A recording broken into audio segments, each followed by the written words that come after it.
Hello everyone, a very warm welcome to all of you. Today we are going to discuss blood groups. Now, blood groups is one such identification in the entire field of biology which has paved new ways to save people and it revolutionized medicine in one aspect because there are many accidents and many complicated surgeries which can be performed very easily by transfusing blood from one person to another person. What does it mean? When there is a requirement of additional blood in human body, then we can transfer blood from some other person to the victim. But can we transfer anyone's blood to anyone? Just because everyone's blood looks red, it doesn't mean we can transfer blood from any person to any other person. There are few particular things which we need to keep in mind when we transfuse or transfer blood from one person to another. That entity is called blood group. Now, depending upon a particular factor, the availability or the non-availability of a substance, we have classified blood into various groups. Blood groups. Am I clear? And the person who is responsible for this classification is Karl Landsteiner. So, Karl Landsteiner is the first person who discovered blood groups. Now, before knowing what are the different groups of blood or what are the different blood groups, we need to know two basic definitions. One is antigen, another one is antibody. Now, in order to make it simple, I am showing you an image of an antigen or the definition of an antigen. Here you can easily understand what do you mean by an antigen. So here you can see the definition of antigen. What is an antigen? Antigen is any substance that causes your immune system to produce antibodies against it. This means your immune system does not recognize the substance and is trying to fight it off. Let us say an unknown person is entering our house. What will we do? We will initially ask them who they are, and if we have any suspicion, then we will immediately ask them to leave our house. Yes or no? Similarly, our body also. If the other person is directly coming into our home without our permission, the initial thing what we will do is we will first fight him and send him out of our house. Yes or no? In a similar way, our body also, if it does not recognize any new substance, first it will try to fight and send it off. And that is the thing. The antigen is the foreign substance and antibody is the substance which our body is producing to fight it. Now, the next statement. An antigen may be a substance from environment such as chemical, bacteria or virus or even pollen grains. The antigen may also form inside the body. The most important line in this entire definition is the last statement what we have seen. An antigen may also form inside the body. Why is this particular point important? An antigen may also form inside the body. That is the only basis for the entire blood groups. Now, we understood one thing. Any particle which our body doesn't recognize is called antigen. But sometimes our body also might produce some particles which are not recognized by other bodies. Suppose there is a person called, let us say his name is Rohit. This person's body has produced some particles which are not recognized by another person, let us say Mohit. Now, if the antigens which are present inside the body of Rohit, if they are transferred to Mohit, what happens? If the blood of Rohit is transferred to Mohit, then Mohit's body will produce the opposite, that is the antibodies. And what will happen? Mohit's body will produce antibodies and those antibodies will try to kill these antigens, yes or no? This is the reason why we have a classification and the differentiation of blood groups. Now, let us first come to the definition of antibody so that we can elaborate it a little more. What is an antibody? Antibody is a substance which is produced by our human body against a foreign particle, precisely any antigen. So, antibody, it is a substance produced by human body. This is more important. Produced by human body against antigens. So antigens can be produced in the body or it can be from outside. But antibodies are for sure present in the human body or produced in the human body. Now both this antigen as well as antibody, both of them are glycoproteins. Now what do you mean by glycoprotein? Glyco plus protein, these two words together form the word glycoprotein, which means they are a combination of glucose and a protein. Glucose molecules and protein molecules together form this peculiar substances called antigen as well as antibody. Now, depending on the antigen, the blood group of any person is defined. So, blood group, it is dependent on antigen or antibody? It is dependent on antigen. Because antigen is the one which simulates the production of antibody. Directly antibodies are not generally produced. Only when there is an antigen, then antibodies are produced. Am I clear till here? Now, what antigens are there and what antibodies will be there? So basically, initially the identified antigens are only two, capital A and we always denote antigens with capital letters and we denote antibodies with small letters. Now, antibody, these are denoted with small letter. The combination of antigens and antibodies is nothing but that is the characteristic feature of our blood group. A particular combination of antigen and antibody defines our blood group. More particularly, if there is a particular type of antigen, then we can directly define the blood group. Am I clear? Now, antigen, antibody, depending on the how the blood is classified. In order to know this, again I am focusing on one particular point, that is antigens simulate or antigens will be the responsible ones for the production of antibody. So that's why if same type of antigen and antibody react, that person will die. Which means antigen A plus antibody B, if they both react, then the person will die. Similarly, antigen B plus antibody B, then also the person will die. So that's why whenever there is antigen A, there will not be antibody A. Whenever there will be antigen B, there will not be antibody B. This is the basis for the entire blood groups chapter.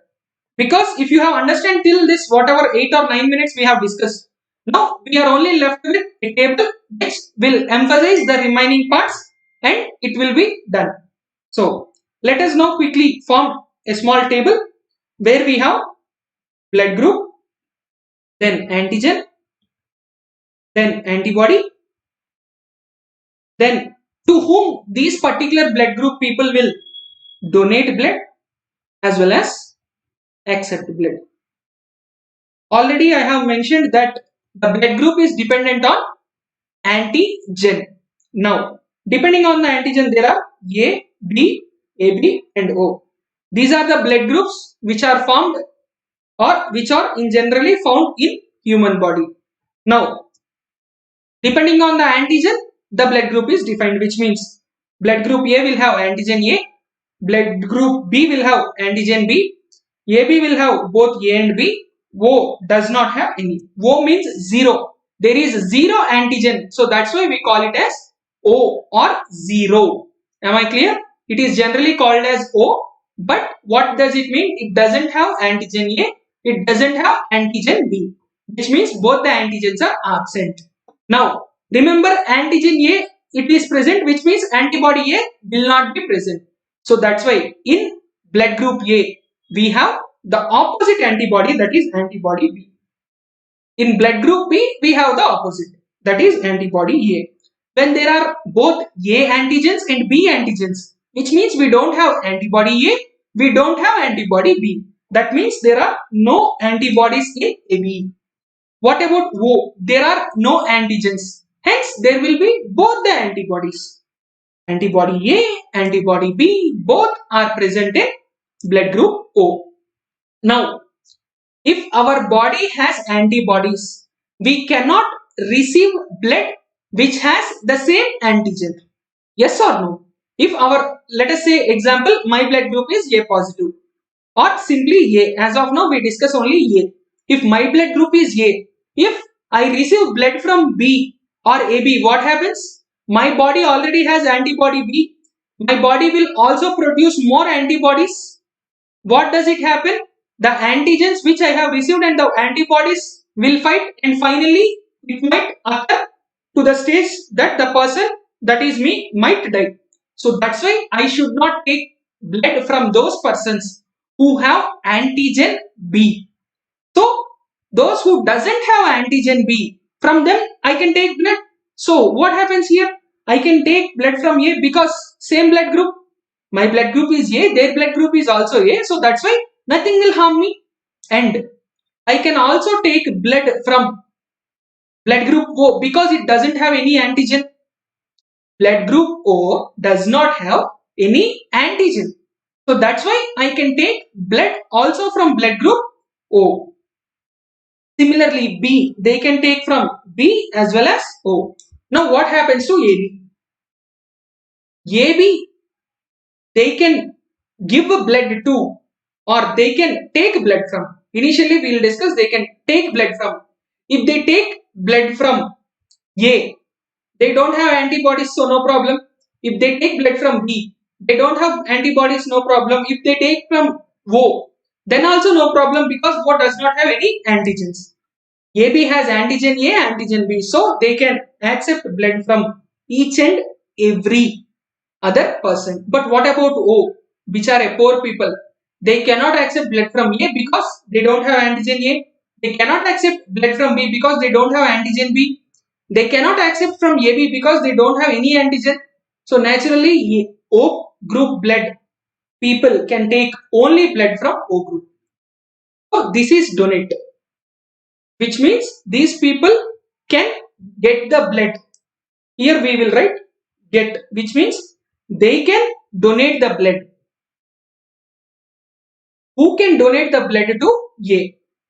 Who can donate to A? Or we will write it like this. A can accept from whom? Get. Here we will write give. This is clear. A group can get the blood from A as well as O. B group can get the blood from B as well as O. AB can get the blood from all. O can get the blood only from O. Now, A can give blood to whom? A can obviously give to A because same antigen. A can also give blood to AB because there is no problem because A does not have any additional antigen. So, whatever A has, the same thing AB also has in terms of antigen. So, AB can receive blood from A. Similarly, when it comes to B, B can donate blood to B as well as AB. Whereas AB, even though they want to give blood, but because they have both antigens, A cannot accept, B cannot accept, O cannot accept. So, they can take the blood only from AB, or they can give the blood only from AB. AB group can give blood only to AB. Now what about O? They can give blood to anyone because they don't have any antigen. So all. With this we understand one thing. When A group is there, they can get blood or they can take blood from A and O. B can take blood from B and O. AB can take blood from anyone. O can take blood only from O. So that's why we call AB as donors or universal donors, and AB as acceptors because they can accept everyone, and O as donors. Am I clear till here? AB is called acceptor, O is called donor. Universal acceptor, universal donor. Now, what about the positive and negative?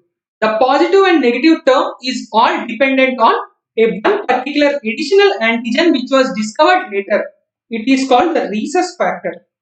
Simply we call it RH factor. This is called RH factor or the rhesus factor. Why is it called rhesus factor? Because it is discovered from rhesus monkey.